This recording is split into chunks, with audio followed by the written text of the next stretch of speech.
안녕하세요. 곰스 게러지 일산점 대표 임세빈입니다. 이쪽은 저번에 봤던 그 친구 버키입니다. 예. 오늘 작업할 차량은 스타리아 차량인데요. 차량에 대해서 간단하게 설명 한 번만 부탁드리겠습니다.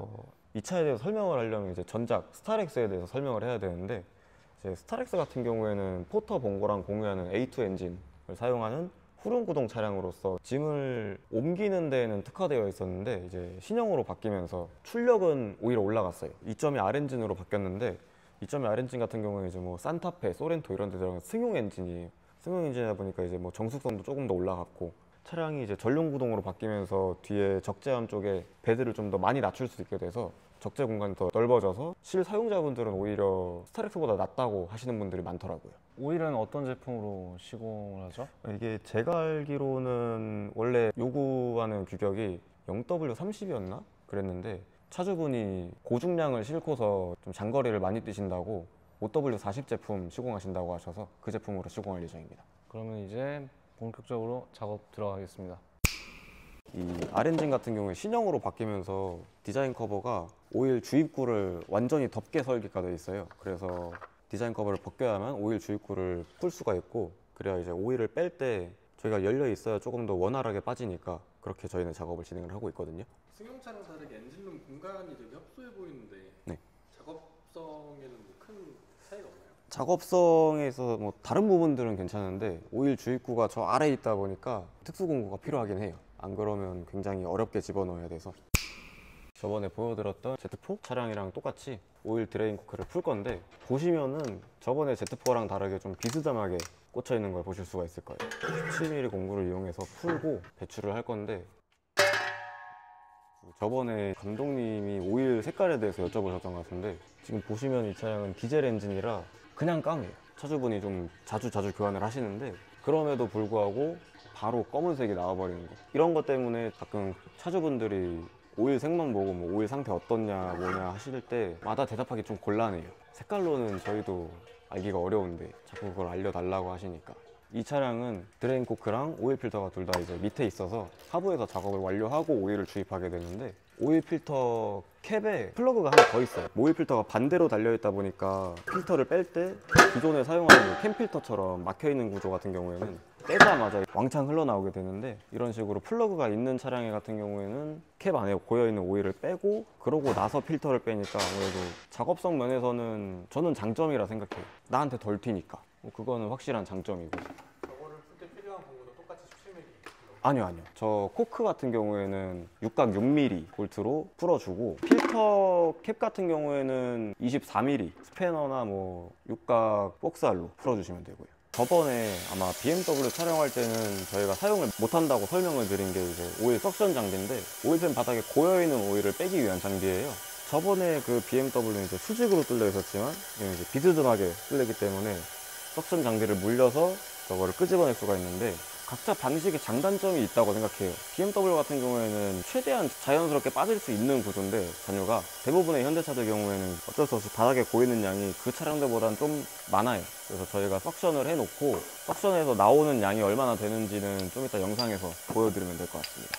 보시면 차량 엔진의 전면부, 엔진 기준으로는 측면부긴 한데 장착되어 있는 오일 필터를 풀다 말긴 했는데, 이제 오일 흘러나오는 양이 좀 많다 보니까 이대로 잠시 뒀다가 풀던지 아니면 손에 안 묻게 조심해서 돌려가면서 풀면은 몸에 튀는 불상사나 뭐 그런 거를 방지할 수 있으니까 그 점 주의해서 작업을 진행하면 되고. 석션 작업은 끝났고 이제 토크렌치로 드레인 볼트 이제 잠궈주면 끝나죠. 그리고 오일 필터 갈고, 얘는 규정 토크가 몇일까요? 35Nm. 그리고 오일 필터 교체하는 것도 얘는 간단해요. 똑같이 빼고 빼고 뽑고 오링 빼고. 제거하고. 근데 보통 국산차 오일 필터라고 하면 캔으로 돼 있지 않나요? 그랬죠, 원래는. 캠 필터는 재활용이 안 되다 보니까 환경적인 뭐 복합적인 요인이 있어가지고 그렇게 바뀐 것 같아요, 종이로. 이 필터는 규격이 어떻게 될까요?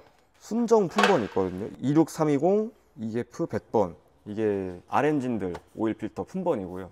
근데 신형 R엔진 같은 경우에는 이 품번이 아닌 경우도 있어요. 주의를 하셔서 자가로 하시게 된다 하면은 자기 차의 이제 엔진이 저희가 알고 있는 그 R엔진이 맞는지 아니면 신형으로 바뀐 R엔진인지를 확인을 하셔야 돼요. 차대 번호 불러서 맞는 필터 달라고 하시는 게 좋지 않을까. 이것도 이제 세척이 다 끝났으면은 오링을 교체해주고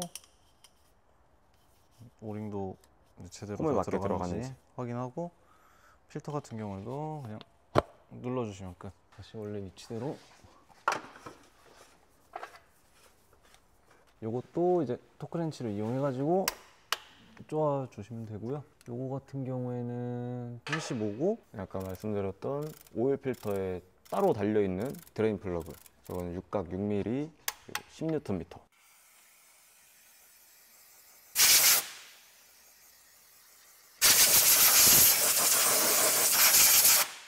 저희가 이렇게 오일 교환 작업을 할 때 사용유 배출을 끝내고 다 잠근 후에 세척을 하거든요. 사실 이거는 뭐 더 깨끗하게 하려는 의도도 있는데, 여기가 똑바로 안 닦였을 경우에 나중에 뭐 차량이 좀 오래돼서 누유가 생겼을 때 이게 누유가 맞는지 아니면은 그냥 덜 닦은 거인지 확인하기 어려운 부분이 있어서 사소한 게 차량 관리에 중요한 부분이 될 수 있다는 거 알아주시면 좋을 것 같아요. 방금 작업한 스타리아 차량의 오일 팬에 남아있는 잔유고요. 지금 보시다시피 400ml 정도 나온 것 같네요. 옆에 건 새 오일 색깔인가요? 옆에 거는 이제 다른 오일인데 거의 이 색이랑 동일해요. 새 오일도. 이제 이 차량 같은 경우에는 비커로 해서 넣으면 힘들 수가 있어서 앞전에 말씀드렸듯이 특수 공구를 이용해서 이렇게 이제 오일 주입을 하시면은 더 편하세요. 이건 이게? 이탈리아 제품 익스트림 OW40이라는 제품이고요. 이 차 용량 같은 경우는 한 6.5 정도 들어갑니다. 저희 사장님이 오일 넣는 동안 자연스럽게 에어필터를 교환을 해볼 건데, 그냥 이렇게 보면은 깨끗하네 할 수도 있어요. 사실 신품이랑 같이 비교를 해서 보면은 거의 한 달 정도에 한 번씩 교환을 하는 차량인데도 색깔 차이가 이렇게 난다는 거. 이 색깔 차이는 여기에 꽂혀 있는 먼지들 얼마나 깊게 쌓여 있냐 그 차이니까, 국산차들은 에어필터 뭐 얼마 안 하니까 엔진오일 교환하실 때마다 그냥 매번 교환하시는 게 더 속 편하시지 않을까 그렇게 생각을 해요. 교환하는 방법도 국산차들은 쉽게 되어 있어서 이러면 에어필터는 끝났습니다. 일단은 오일 주입은 다 끝났고요. 국산 차량들은 이렇게 게이지가 따로 나와 있어요. 시동 걸었다 끈 다음에 한번 게이지를 확인해 볼게요. 걸어주세요. 이렇게 시동을 걸었다가 끄고 딥스 게이지를 찍는 이유는 필터에도 지금 오일이 다 빠져있기 때문에 순환을 하고 나면은 기존에 뭐 맥스까지 채워넣었다고 하면은 한 3분의 2로 좀 줄어들어 있을 거예요. 시동 꺼주세요. 게이지는 바로 이렇게 빼서 보는 것보다는 장갑으로 이렇게 깨끗이 좀 닦고 오일기 없는 상태로, 그리고 다시 게이지를 넣었다 이렇게 빼면은 이렇게 우리 맥스선에 있었는데 지금 한 반절까지 내려간 거거든요. 이렇게 되면 보충을 더 해줘야 되는 건가요? 보충을 더 해줘야 되죠. 퍼포먼스 장비로 조금 더 팬에 남아있는 오일을 더 뺐기 때문에 그만큼 더 들어가는 겁니다. 그리고 보통 일반적인 차량들의 경우 뭐 1년에 한 번 그렇게 교환하시기 때문에 게이지를 찍어도 검은 색깔로 나오는데, 이 차량 같은 경우는 한 달에 한 번 오일을 교환을 하셔가지고 자주 교환하시는 차량들은 넣어도 이렇게 투명하게 찍히는 이유가 이겁니다. 아까 엔진오일 교환하시고 나서 네. 그 딥스 게이지 보니까 풀선 딱 맞춰주셨는데 네. 혹시 그럴 만한 이유가 있으신가요? 엔진 오일이 이제 일반적으로 운행하시는 분들은 최소점과 최대점 사이 그 안에만 위치하면 돼요, 사실. 그래서 뭐 보통 이제 절반 정도로 맞추는 게 베스트겠죠. 뭐 레이스카라든지 튜닝카 아니면 의외의 차종이긴 한데 이제 중량물을 싣고 다니는 차량들 같은 경우에는 엔진에 부하가 좀 많이 걸리잖아요. 그래서 그 부하를 받으면서도 엔진 오일의 수명에 좀 지장이 없게끔, 그런 환경에서도 엔진 오일의 유압이 일정하게 유지할 수 있게끔 이제 최대치에 맞춰서 넣어드리는 편이에요. 대표님 지금 어떤 거 갖고 계시는 거예요? 지금 여기 보조통 한번 보시면은 보조통에 지금 냉각수가 아래를 향하고 있어가지고 저희가 좀 보충해 드리려고 합니다.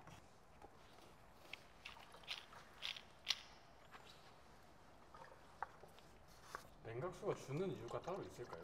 냉각수 라인 자체가 사실 많은 분들이 오해를 하고 계시는데 밀봉된 라인이 아니에요. 일정 압력 이상이 되면은 냉각수 캡에서 압력 배출을 위해서 이제 뭐 증기를 뽑는다든지 뭐 그런 식으로 작동되게끔 돼 있는데, 그 증기 안에 냉각수가 증발한 게 이제 섞여 있을 거 아니에요. 그게 이제 지속적으로 나가기 때문에 양이 조금씩 줄 수밖에 없어요. 차량에 이상이 있어서 주는 경우도 있지만 거의 대부분의 경우에는 엔진 부하가 조금 높구나 뭐 그런 정도로 받아들이시고 냉각수 양만 보충을 완료하고 최소점과 최대점 사이에만 위치하면 아무 문제 없으니까. 오늘은 스타리아 엔진오일 교환을 해봤고요. 작업하다가 저희가 발견한 내용인데 냉각수가 조금 부족해서 그것까지 보충을 해드렸고 그렇게 마무리했는데요. 또 다른 차량으로 찾아뵙도록 하겠습니다. 시청해주셔서 고맙습니다. 감사합니다.